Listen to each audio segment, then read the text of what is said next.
Okay, ngayon naman guys is an additional problem for method of sections. Okay, so sabi determine the force in member EB of the roof truss shown in the figure. Indicate whether the member is in tension or compression.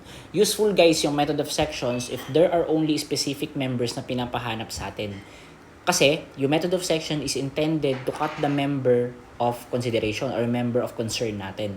Since dito ang hinahanap is member EB. So, we have member EB. Ayun yung unknown natin. Okay? Ngayon, di ba ang sabi sa atin, at least 3 members daw ang kailangan natin pagka nag-cut tayo. Para mas ma-identify natin lahat ng mga forces na kailangan. But guys, always remember that okay lang naman kahit na ang hati natin is tamaan yung 4. As long as may mapapalitaw tayo, magagamit natin yun. Kumbaga nasa analysis yun na lang din kung paano gagawin. In this case kasi 4 yung tatamaan niya, di ba? Or kung gusto mong palitawin si EB, kailangan napalitaw mo yan. However, kung titingnan nyo, okay, ibig sabihin ayun yung magiging joint ayun yung magiging cut natin, di ba? Ayan. Actually, meron naman tayong support reactions diyan. So technically, hindi naman natin kailangan anuhin. So ito i-cut natin. So technically, ganyan dapat. Yan, okay? Okay. Ganyan dapat siya.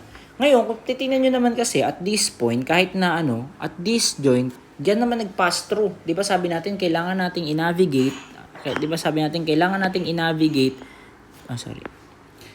Kailangan nating i-navigate kung saan nag-pass through yung mga yung mga line of action ng mga forces natin para pwede tayo mag-take ng moment doon, makuha natin guys yung para guys makuha natin yung ating desired na o yung isang member na hindi magpa-pass through dito sa may joint na yan.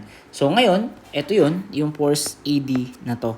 So this kind of problem, medyo mas madali pa nga yan. So this is 30 degrees. Tama? 30 degrees yan. So, in this case, pag nag-take ka ng moment sa B, consider nga natin guys, na ang i-consider natin is, if ayun yung cut mo, lahat ng nasa kanan. Okay? Ganyan yan guys. Mamimili lang kayo ng lahat ng nasa kanan. Okay?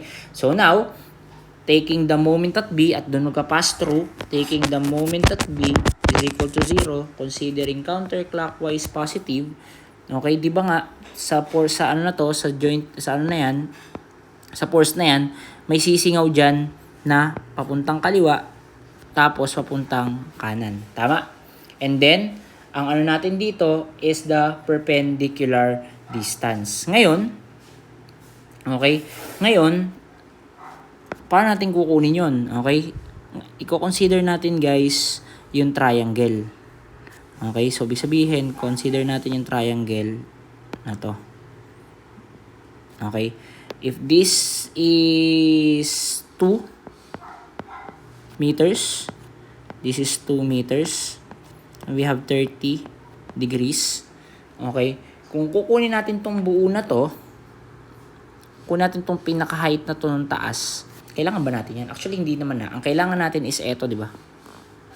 Ito. Kung kukunin natin itong pinaka-triangle, yung na to, side ng triangle na to, ayan, itong triangle na yan. Di ba guys, we can say that this is tangent of 30 degrees. TOA yan, TOA. Di ba this is y, opposite over adjacent na 2. Therefore, yung y natin is 2 tangent theta. 2 tangent 30. So, 2 tangent of 30. This is equal to 1.155. So, this is 1.155. So, ibig sabihin, etong distance na to, tsaka ito is 1.155. Ito yun, no? 1.155. Teka lang. We have 1.155 meters. So, ibig sabihin, okay na tayo. Kasi, yun ang magsisilbing perpendicular distance natin sa di ba? Ngayon, nasa kanan lahat ng susundin natin is lahat ng kanan. So, ibig sabihin, etong force na, wait lang. Etong part na to, is i-gray na natin yan. Ito, hindi natin kailangan yan. Okay, hindi natin kailangan yung part na yan. Ang kailangan lang natin is lahat ng buhay na forces sa kanan. Yun lang ang bubuhay natin. Okay? So, the rest, nung nasa kaliwa na part ng section mo, hindi mo yan i-consider. Okay? So, ibig sabihin, magte-take tayo ng moment sa B. Summation moment at B. Unahin natin si EB. Unahin natin, teka nga, mag-ano nga ako ng medyo maliwanag. Ito di ba meron tayo ditong component na yan? Ayan. Okay. So, ibig sabihin, we have ED. Okay? Unahin natin yung vertical component ni ED. Horizontal component. We have ED cosine of 30. Ngayon, paano magiging ikot niya? Kung dito ka nag-take ng moment sa paano magiging ikot ng etong force na yan? Di ba pag ganun yan? So, counterclockwise. Therefore, that's positive cosine 30. And then, ang perpendicular distance niya is 1.155. Tama? We have 1.155. Okay? Next naman is yung vertical component na to. Okay, nakikita ba? Yung vertical component ng force na yan, that's simply ED. Okay, ED. Ngayon, positive ba yan o negative? Kapag guys, pinroject mong ganyan yan, ito yung arrow mo, di ba pag ganyan, iikot yan as counterclockwise pa rin. So, counterclockwise positive tayo. So, plus ED sine of 1.155. Ang moment arm naman niya is simply 2 meters. Okay? Next is yung 1,000 Newton dito. Yung 1,000 Newton dyan. Yung 1,000 Newton dyan is iikot ng clockwise. Okay? So, minus 1,000 multiplied by 2. And then, para naman sa 2,000, iikot naman yan ng counterclockwise from pivot point B. So, this is technically plus 2,000. Ngayon, ano yung perpendicular distance niya? From B, this is 4 meters. Okay? So, this is 4. So, si ED, mahahanap na natin si ED. 0 is equal to ED cosine of 30 multiplied by moment arm of 1.155 plus ED sine of 1.155 multiplied by 2 minus 1,000 multiplied by 2 plus 2,000 multiplied by 4. So, this is equal to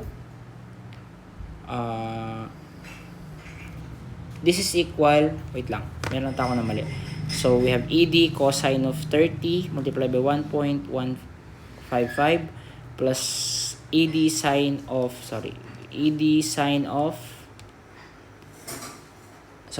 this is not ED sine of 155 pala, mali ako. This is ED sine of 30.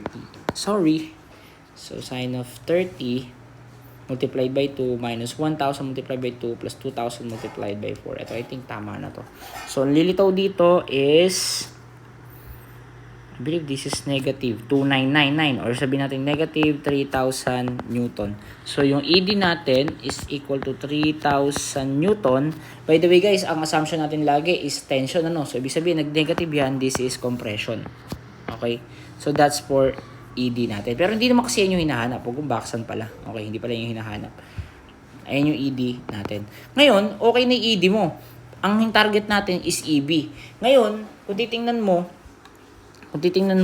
meron ka mang ED, okay, medyo mahirap pa rin palabasin itong si ED kasi nga magkakaroon ka pa rin dito ng mga unknowns na ganyan. Tama? Tama ba? Kasi tatlo pa rin yung unknowns mo dyan. So, pwede naman guys, isa pang way is what if i-take na lang natin itong joint na to dito, i-isolate natin yung joint natin na yan, putulin natin na pa ganyan, kaya nakalagay din dyan. Tapos, di ba lilitaw to, tapos lilitaw to. Di ba nga guys, since alam na natin si ED, eto, alam na natin yan, madali na lang natin masosolve yan. Bakit? Dahil, pwede nating i-incorporate yung method of joints. Tama? Kasi kasi dalawa na lang magiging unknown mo dyan dahil okay na nga si ED. Okay, so taking the joint, try nating mag-joint. At joint E, okay, kunin natin yung joint E. Meron tayong force na nakalagay dito. So, pwede pala yun. Pwede palang magkasama yung dalawa. Yes, pwede. Actually, that's the, ang tawag ito, yung, kumbaga, yun pa nga ang suggestion na dapat as much as possible kung paano. Kasi ako, pagkadating natin ng quiz, sahayaan ko kayong mamili kung ano yung gagamitin yung method. So kung naka-method of joints kayo, which is hindi ko siya ina-advise dahil sobrang haba ng solution, matagal, risky pa sa pagkakamali, I suggest guys na mastering yung method of section instead. Okay, so yun naman, lilinawin naman natin by the review. Okay. Since compression to, this is ED, tama ba? This is EB, ito joint yan, and then this is EF, so this is EF. Okay? Ngayon, paano ba? So, ibig sabihin, compression yung ED mo, treat mo yan as compression. Lahat ng unknown mo, gawin mong tension. O, di ba pagka nag-summation forces vertical tayo is equal to 0, 0 is equal to negative 1,000, tama? Plus ED, ano nga yun? Cos 30. ED, sine, vertical pala. Sine of 30, minus EB, minus EF, sine of 30. So, meron tayong ED na 3,000. Yung EB natin is nawawala pa. So, technically, EB, okay, minus EF, sine of 30. Okay, minus EF, sine of 30. Okay, lipat natin sa kabila Sorry. Okay. Okay. EB minus EF sine of 30. Plus na pala. Pag nilipat natin sa kabila. EB plus EF sine of 30. Okay. Minus 3,000. Wait lang. Equal na natin. Okay, which is equal to negative 1,000 plus 3,000 sine of 30. Kasi pwede natin i-simplify yan, diba? We have EB plus EF plus EF sine of 30 is equal to negative 1,000 plus 3,000 sine of 30. So, this is equal to 500. So, this is our equation 1. Okay? Now, for summation of forces vertical, summation forces horizontal is equal to 0. 0 is equal to negative EF cosine of 30 minus ED cosine of 30. Wala naman ng iba. And then, again, yung ED natin is equal to 3,000. Ano ngayon si EF? 0 is equal to negative x cosine of 30 minus 3,000 cosine of 30. So, this is equal to negative 3,000. So, this is negative 3,000. So, this is negative 3,000 Newton. So, plug in natin yon. So, EB plus EF. Ito na isa natin, di ba? Ay, na isa. EF sine of 30 equal to 500. So, EB, papalitan natin ngayon itong EF natin ng negative 3,000. Therefore, si EB is equal to EB plus negative 3,000 sine of 30 500. So, this is equal to 2,000 positive. Or, pwede mo na ito palitan agad ng tension. Ayan. Ngayon, kung pinapahanap din si EF, pwede mo itong i-correct. This is EF is equal to 3,000 Newton compression. So, pwede mong i-correct na ganyan. Okay. So, that's for sample problem or continuation of sample problem